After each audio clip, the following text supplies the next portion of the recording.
4.5 মাসে এখনো দরকার 8 কোটি টাকারও বেশি ছোট্ট অস্মিকার নতুন জীবন পেতে। নদিয়ার রানাঘাটের ছোট্ট অস্মিকা স্পাইনাল মাস্কুলার অ্যাট্রফি রোগে আক্রান্ত। তাকে এই রোগ থেকে মুক্তি পেতে প্রয়োজন 16 কোটি টাকা। বর্তমান ছোট্ট অস্মিকার বয়স 13 মাস 12 দিন। এখনো পর্যন্ত বিভিন্ন স্বেচ্ছাসেবী সংগঠন থেকে শুরু করে বিভিন্ন মানুষের আর্থিক সহযোগিতায় 7 কোটি 63 লক্ষ টাকা সঞ্চয় হয়েছে। এখনও 4.5 মাসে দরকার 8 কোটি টাকারও বেশি। এবার রানাঘাটের অস্মিকার পাশে অর্থ সাহায্য করতে এগিয়ে এলেন অভিনেত্রী পায়েল সরকার। এদিন পরিবারের সাথে দেখা করে নিজের ব্যক্তিগত অর্থ ও স্বেচ্ছাসেবী সংগঠনের উদ্যোগে 1 লক্ষ টাকার একটি চেক তুলে দেন পরিবারের হাতে। পাশাপাশি বেশ কিছু প্রয়োজনীয় সামগ্রী তুলে দেন। এছাড়াও একটি 6 বছরের মেয়ে সোশ্যাল মিডিয়ায় অস্মিকার বিরল রোগের কথা জানতে পেরে স্কুলের টিফিনের টাকা জমিয়ে 6,000 টাকা তুলে দিলেন মুর্শিদাবাদের বর্ষা দাস।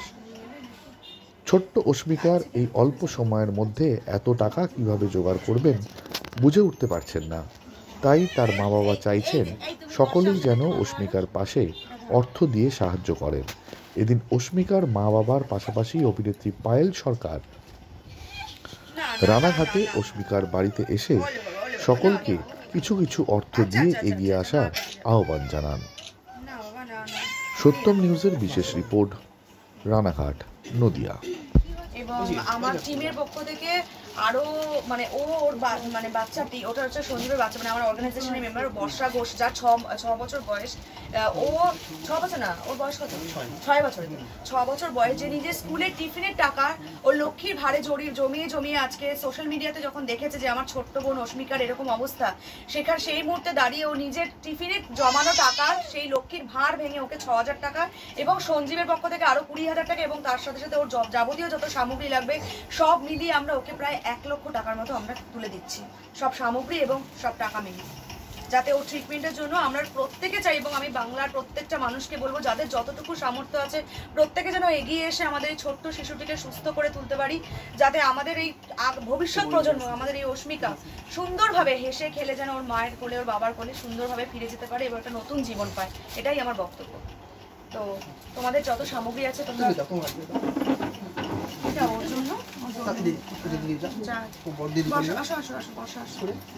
বর্ষা, ও যে এই বয়সে ওর ছোট্ট বোনটিকে সুস্থ করবার জন্য এটা করতে পারে, তার জন্য একটা গ্র্যান্ড স্যালিউট। এবং ও কিন্তু এসছে সাগরদিঘি থেকে, মুর্শিদাবাদ থেকে।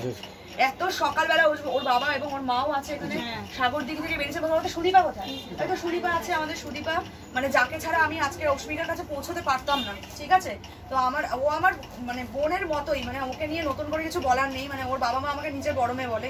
সো আমার পুরো টিম এসছে আজকে অস্মিকার বাড়িতে, এবং আমরা চাই, এবং আমার পুরো বাংলা চাই যে ও সুস্থ হোক এবং ওর যেন একটা নতুন জীবনও ফিরে পাক। আমরা এটাই চাই। তাই আজকে আমাদের এই প্রয়াস, আমরা যতটুকু সামর্থ্য আমাদের অর্গানাইজেশন থেকে সেটা করেছি। আর আমি বাংলার প্রত্যেকটা মানুষকে বলবো আজকে অস্মিকার পাশে এসে দাঁড়ান আপনাদের সামর্থ্য মতো। এটাই আমার বক্তব্য, সেই কারণেই আমি আজকে এসেছি। আর আবারও বলছি, ওর বাবা মাকে সাহস যোগাতে, এবং ওরা যেন ভেঙে না পড়েন, ওনারা যেন একটা মনে জোর পান যে আগামী দিনে আরো সাহস নিয়ে, আরো উদ্যম নিয়ে এগিয়ে যেতে হবে। কারণ অস্মিকাকে সুস্থ করাটা আমাদেরই দায়িত্ব। সেটা একটা বড় কাজ, আমাদের একটা সমাজের একটা গুরু দায়িত্ব। এটা একটা বিরল অসুখ, যেটা আমি ওর মার মুখে শুনলাম। উনি বলছিলেন, অত্যন্ত ইমোশনালি কথাগুলো বলছিলেন, যে যা হয় সদ্যজাত শিশু, সে যদি ঠিকমতো মুভমেন্ট না করে বা হাত পা, যেটা উনি বলছিলেন যে হাত পা নাড়াচাড়া না করে, তখন প্রত্যেকটা বাবা মার মনেই একটা প্রশ্ন জাগে যে আমার সন্তানের হঠাৎ করে কী হলো, এমন কি হলো যে সে তার বয়স বাড়ার সাথে সাথে তার হাত পা ঠিকমতো নাড়াচাড়া করছে না। তো সেক্ষেত্রে যখন ওনারা জানতে পারলেন যে এরকম একটা সিনড্রোম দেখা দিয়েছে, তখন ওনারা বললেন যে 16 কোটি টাকা মতো খরচা এই ইঞ্জেকশনটা পুশ করতে, বা ইঞ্জেকশনটা দিলেও ওনার মেয়ে ধীরে ধীরে সুস্থ হয়ে যাবেন। তখন সেখানে যখন আমাদের একটা ভবিষ্যৎ প্রজন্ম, একটা ফুটফুটে ছোট্ট বাচ্চা মেয়ে, যাকে আমরা তার মা বাবার কোলে ফিরিয়ে দিতে পারলে যে আনন্দটা আমাদের হতে পারে, তার থেকে বড় আনন্দ কিছু হতে পারে না। কারণ ওর এই সুন্দর হাসিটা কিন্তু অমূল্য। অর্থাৎ এটা কোনো টাকা দিয়ে, কোনো পয়সা দিয়ে তাকে কেনা যায় না। তাই আমার মনে হয়েছে, এবং আমার অর্গানাইজেশনের পক্ষ থেকে আজকে অস্মিকার হাতে আমাদের সাধ্য মতো প্রায় 1 লক্ষ টাকার মতো, এবং তার সঙ্গে নিত্য নৈমিত্তিক যা যা সামগ্রী, যেটা ওর জীবনে কাজে লাগবে, খাওয়া দাওয়া থেকে শুরু করে আরও সমস্ত কিছু, সেই সব কিছুই কিন্তু তুলে দেওয়া হলো আমাদের অর্গানাইজেশনের পক্ষ থেকে। যেখানে আমার ছোট্ট একটি বোন ছিল বর্ষা দাস, মুর্শিদাবাদের সাগরদিঘি থেকে এসছে, যে নিজের লক্ষ্মীর ভাণ্ডার ভেঙে, মানে ও নিজের টিফিনের টাকা, ওকে যারা মানে রিলেটিভসরা তাকে যে টাকা পয়সাগুলো দিত সেগুলো আস্তে আস্তে জমিয়েছিল। যখন সোশ্যাল মিডিয়ায় একদিন হঠাৎ করে ও গেম খেলতে খেলতে এই ছোট্ট বোনটিকে দেখে, তখন ওর বুকটা কুকড়ে ওঠে, ওর মন কেঁদে ওঠে, যে ওর মনে হয় যে আমার এই ছোট্ট বোনটিকে আমি ওর বাবা মার কোলে সুস্থ অবস্থায় ফিরিয়ে দেবো। সেখান থেকেও কিন্তু ও 6,000 টাকা নিজের ওই লক্ষ্মীর ভাণ্ডার ভেঙে টিফিনের পয়সা জমিয়ে সেই বাচ্চাটিকে কিন্তু ও আজকে কিন্তু ওর সুস্থ হওয়ার জন্য কিন্তু ও খরচ করার জন্য দিল।